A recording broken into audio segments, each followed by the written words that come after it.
I'm supposed to do something kind this week, so I'm baking a cake for my sour old neighbor. She needs to sweeten up. Doing something nice for your neighbor is great, but make sure you do it for the right reason.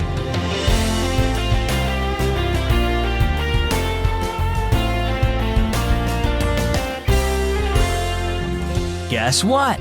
You're listening to the one and only Keys for Kids. My name is Zach.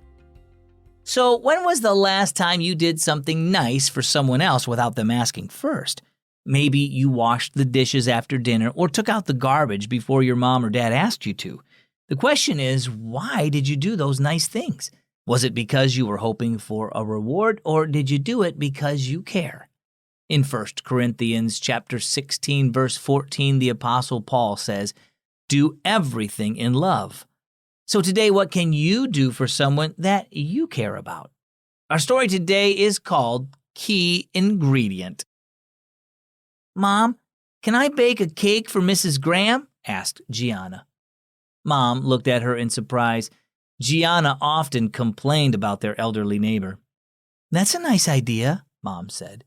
"But why do you want to do that?" "At church yesterday, we had a lesson on kindness. We're all supposed to do something nice for somebody this week," Gianna explained.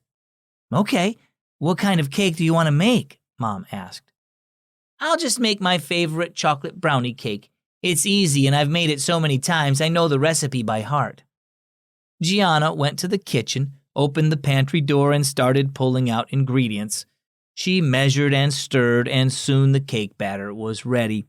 While she rummaged in the cupboard for the right-sized tin, her dad walked in. He tiptoed over to the cake mixture, picked up a spoon, and tasted the batter. "Yuck!" he exclaimed. "What went wrong? I think you forgot something." Startled, Gianna jumped and whirled around. Then she laughed. "Dad, quit teasing." Dad shook his head. "There's definitely something wrong. It tastes like there's no sugar in there. Did you try it?" Gianna grabbed a clean spoon and tasted the batter. She made a face. "You're right. I don't know how I could have missed that." She got out the sugar and measured it. "Mrs. Grahame probably wouldn't have noticed anyway. She's so sour," Gianna said with a frown.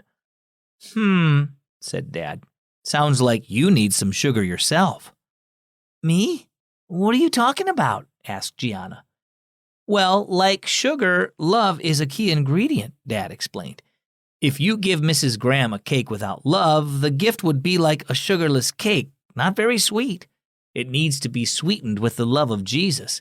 Everything he's done for us, like dying on the cross for our sins, has been done out of love, and he tells us to do everything with love too." Gianna looked at the cake mixture. I guess I was just doing this for my class at church instead of for Jesus," she admitted. "Trust him to help you love Mrs. Grahame like he does," Dad told her. Then he winked. "And always remember to taste your mixture before you bake it." So how about you? Do you help people? Do you do kind things for others? That's great, but why do you do them? Is it because you want others to notice the good things you're doing? Is it because you'll feel bad if you don't? Or do you do them out of love? It's possible to do the right things and yet miss the key ingredient, love. Only Jesus can give you that ingredient, so trust him to help you do everything in love the way he does. Our key verse is 1 Corinthians 16:14. Do everything in love. And our key thought, do everything with love. If you have questions about today's Keys for Kids, you can start by asking your parents or a pastor, or you can also ask us. Visit keysforkids.org and click Contact Us. And then you can send your question, and we would love to help you grow more in your relationship with God. As always, I'm Zach. Thanks for listening to Keys for Kids.